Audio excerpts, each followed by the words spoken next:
Hello everybody, Uniquely Lady Charlotte here, and oh okay, thank you Mr. Truck Driver. And I know I haven't been talking to you guys for about 4 or 5 days, but let me tell you how my weekend went. This is probably gonna be in 2 or 3 parts because I had a pretty wild weekend. But let's see, first Tuesday I left work early because I didn't feel well. You know, I felt, I wasn't sick, but I felt unwell. And, you know, I sent an email to my boss letting him know, he was on a conference call, letting him know, hey, I don't feel well, I'm leaving. So I went home. I went home because my vision was really blurry. And I was really trembly and nervous, like I felt jittery on the inside. And so I went home. And my leg was hurting. So I stayed home the rest of that evening. But come the next morning, I still felt unwell. So I was like, okay, I need to go to the doctor. I need to go to urgent care or something. So I went over to the urgent care, and, you know, they checked my heart. So my chest was hurting. I forgot to tell y'all that. My chest was hurting, but I had a cramp in my breastbone right here. My arm wasn't hurting, but I had a bad cramp. And I felt like I could breathe, but I couldn't breathe. I couldn't get enough air, but I could breathe. So I sat over at the urgent care, and when they finally called me back, she wanted to give me an EKG. She gave me an EKG, and she said, okay, I'm sorry, I got to cut on the air conditioner, I'm hot. I'm going through the flash. You know, y'all young girls keep living. Keep living. Y'all get the flash. So, anyway, so she did the EKG. That's where they put these leads on your chest or whatever. And she was like, okay. She's like, well, we don't have the necessary equipment here. She said, but your heart rate is rushing. And that could be why you're having this tightness in your chest. She said, it doesn't feel like there's an elephant on your chest. I said, no, not an elephant, but I feel like I can't get enough air in. You know, I said, I'm breathing, but I feel like it's kind of, it's not just a full lung full of air. I said, and I got this bad cramp right here. And I said, my legs was like I have a rubber band around the back of my knee, you know, around my whole knee. So she was like, okay, she read my EKG. And she said, okay. She said, I need to send you over to the hospital. So she said, go ahead and go to the hospital. And she said, but they have better equipment over there, and that's where I need you to go, straight to the hospital. So I said, okay. She said, we don't have the equipment here we need. She said, but your heart is racing, and I need you to go to the hospital. So I'm like, okay. So I got it. She said, you want to go by EMS, or do you want to drive? I said, no, I'm going to drive. I'm going to drive. So I drove over to the hospital. I was at the hospital maybe, well, let's see. Yeah, I was there over 9 or 10 hours. I was there a long time. And they were so full, they had to have people come out into the waiting room to get vitals and talk to people. And you come back and forth, you know. They gave me another EKG at the hospital. And they said they were going to give me some blood work. And so they took some more blood and gave me the EKG. So I had to go back out and sit in the lobby. Sit out there a long time. Just watching TV, talking to Mama on the phone and stuff like that. She's like, you want me to come? You want me to come? No, Ma, it's fine. Don't come. I'm good. So when I got home, it was really, really, really, really late, and I was really, really, really tired. So they told me I need to take a few days off, or a couple of days off, just to rest. So they said my blood work came back fine. I don't have any blood clots, but they couldn't really say why I had this tightness in my chest. I thought the people behind me were going to blow me. Blow me. No, I mean, you know, blow the horn. Okay. Let's see if we can get out there. Okay, here we go. Here we go. Here we go. Alright, so I stayed in the bed most of the weekend except for one day. One day, I think of what it was. Let's see. Was it Sunday? No, it was Saturday. It was Saturday. Saturday afternoon, I had to get out of bed. Alright, so I'm going to try to start this part, but I won't be able to finish because I know my phone will cut off. So my daughter calls me crying, and I'm like, what's wrong with you? And she's telling me what happened. Okay, he threw my clothes out in the yard. So I'm like, I'm coming. I'm like, where are you? She's like, I'm at the police department. So he calls me. He and I don't really get along, but you know how you have to do, you know, you have to do when your daughter's married. You have to do what you got to do. You got to keep civil. You got to stay out of their business until a certain time. So I was staying out of their business, but I was on my way to her house. All right, so in South Carolina. So he calls and he, tells me this story or whatever, and so I said, well, we'll sort it all out when I get there, because I done called my sister, and we head down that way. All right, now, I told my sister what was going on. I ain't gonna tell y'all, but I told my sister what was going on, and my sister was like, I'm on the way. So I didn't know she was bringing a cousin down there, one of our male cousins. I hadn't seen this guy in a long time, and you ever had one of those cousins that don't care about nothing? Ain't got nothing to lose, nothing. Don't care. I mean, I'm talking about the crazy cousin. He the crazy cousin, but you can't nobody control the crazy cousin. He like a mad dog on a chain. He just trying to hold him back. Well, I got to meet my crazy cousin, and I was like, oh boy. I called Nanny, where you at? Because I got lost on the way down and went a different way, thinking I know what I'm doing. Got lost. My other daughter got lost. So my sister come. But I noticed she's got my cousin and his friend in the car. They were coming we were going down there to pack some of her stuff up and bring it to my house. Because he seems to want to tear up her stuff when he's mad. So we bought her most valuable things to my house. Okay. For safekeeping. All right, so now I hear my crazy cousin in the back. But see, first I didn't know who it was. I was like, who is that? She's like, oh, that's your cousin. That's no. But they talking so much trash in the car that I was actually nervous. I'm like, because I don't recall really talking to them ever. And they was, I ain't going to even say all the things they were saying, because it's just a whole bunch of cuss words.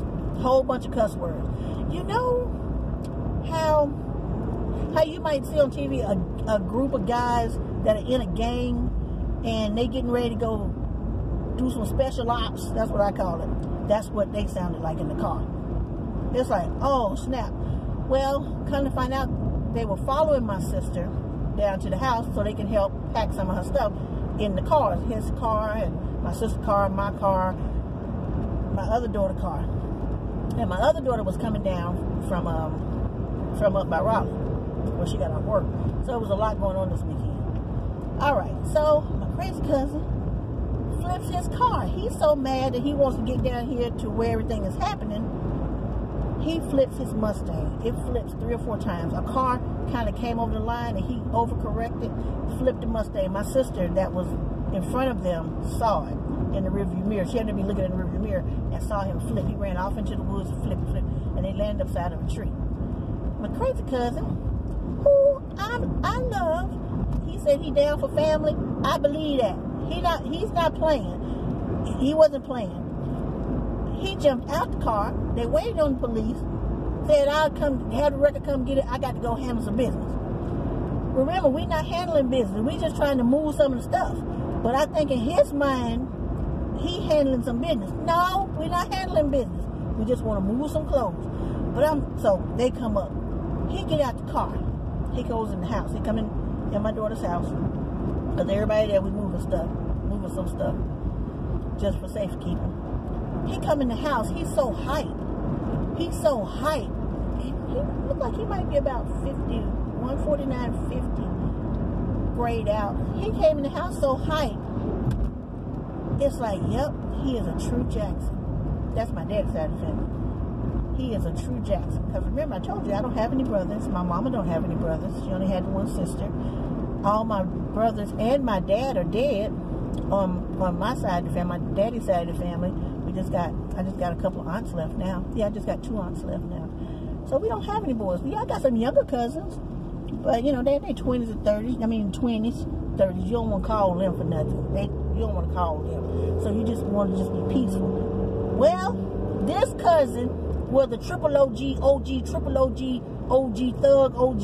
He said, I did fed and state time. I don't care. And he really didn't care.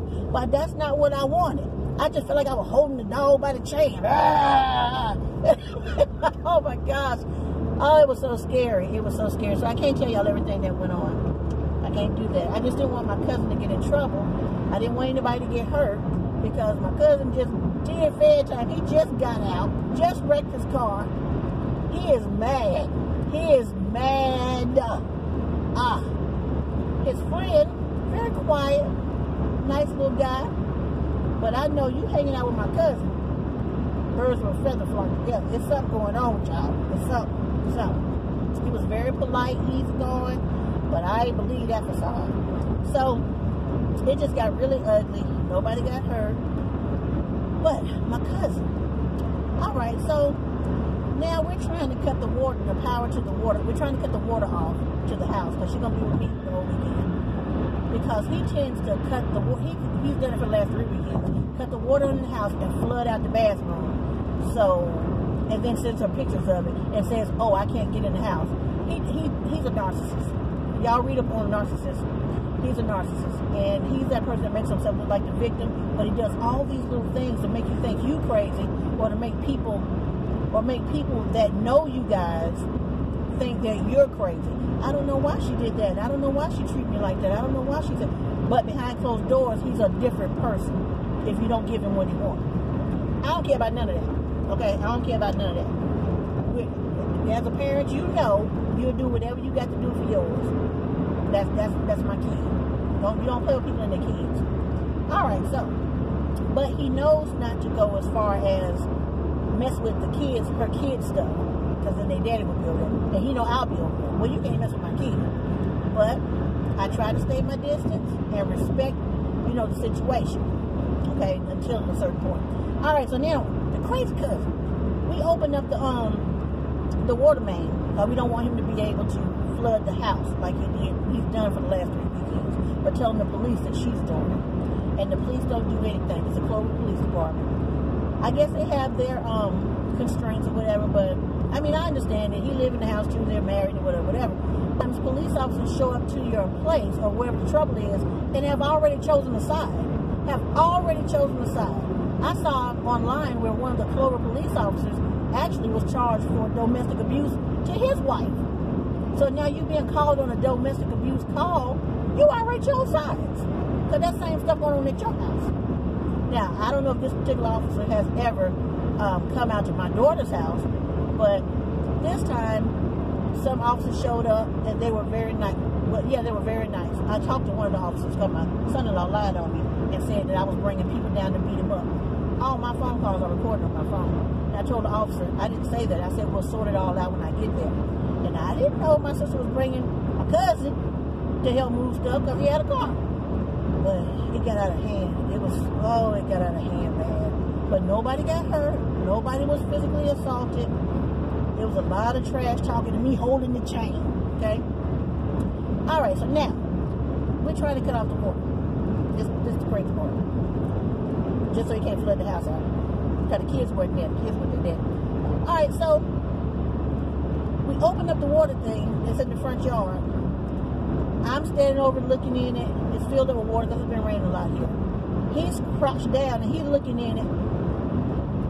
And then my daughter, my older daughter, she's looking in it. She's like, oh my God, it's a snake. She take off and run to her car. He and I standing there, I back up. He's standing there still squatting down. Talking about, where's the snake at? Where's the snake at? I don't give it. I'm like, oh no, get back. Because I don't see it yet. But if she says it's a snake, it's a snake. Because she has a lot of snakes in her yard. Because she lives by a little creek, up country, little creek. And she also has, she got the grass and the woods right next to her house. And so there's always baby copperheads. What is up with this traffic? There's always baby copperheads in her yard. So she has to be careful when she opens and shuts the door, the garage door, or whatever. All right, so we see the copperhead, tiny little copperhead. We see him curled up through the latch. You know when you lift up the lid and you got that latch right here? He's all through the latch and all twirled it up. And it's cold. All twirled it up in there, I guess trying to keep warm. I don't know. So my cousin, crazy cousin, oh, that ain't nothing but a baby copperhead. I 8-town stomp on him. I'm an 8. And I'm looking at my sister. My sister's sitting in the car because she's sitting in the car, just looking out the window with the window cracked. My other daughter, she's sitting in her car, and she just kind of looking at him like she don't really know what's happening. She see her sister run off and go get in her car. I'm standing there with him. I'm trying to keep him from being bitten by the baby copperhead, which is really dangerous, because I was told that they can't control their poison, or so to speak, and they're more dangerous than any other snake. Oh my goodness, it was just going down. So he done started playing with the copperhead. What you gonna do? What you gonna do? He's slapping it and stuff, and I'm like, oh no, stop, because he done had a couple drinks. And he's like, what you gonna do? What you gonna do? So now he's like, bring me a cigarette lighter and an aerosol can. I'll get rid of it.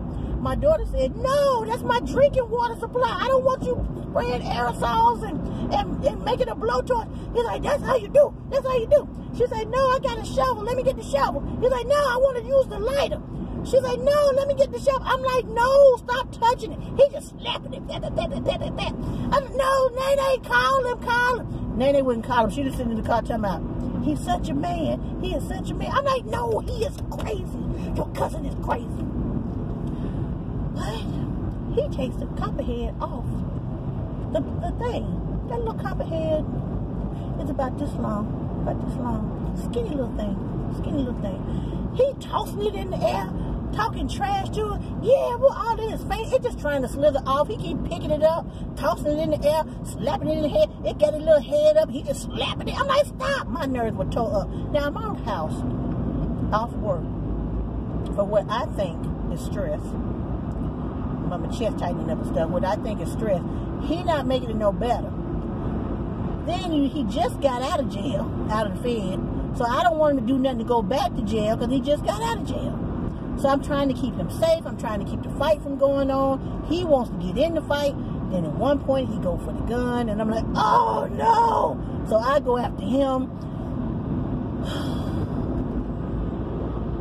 Anyway, he ended up doing the 8-town stomp on the copperhead. And I was like, no, don't do that, because the little snake wouldn't bother nobody. Go take it and toss it over in the woods, or kick it down the drain or something. No, he just over there. He was 8-town stomping, had his hands all up in there. What is this? What is this? Oh shit, that's a whole ladder. Somebody lost their ladder. It's on the highway. So when I went to go look at the snake and pray for it, it was a little greasy spot, all smeared and everything. I'm like, snake didn't know what happened. My daughter came out the car. She's like, Mom, I thought he was dancing. I said he was dancing. He was doing the 8-town stomp on the snake, and he was lit. Crazy cousin. He talked so much trash, and he did let everybody know that he is down for family, and if he got to come back out down this way, he knows something. I don't want to come back. I think I could probably handle it. I don't want to come. I love him. That's my cousin. But you got them crazy cousins that ain't scared of nothing or nobody.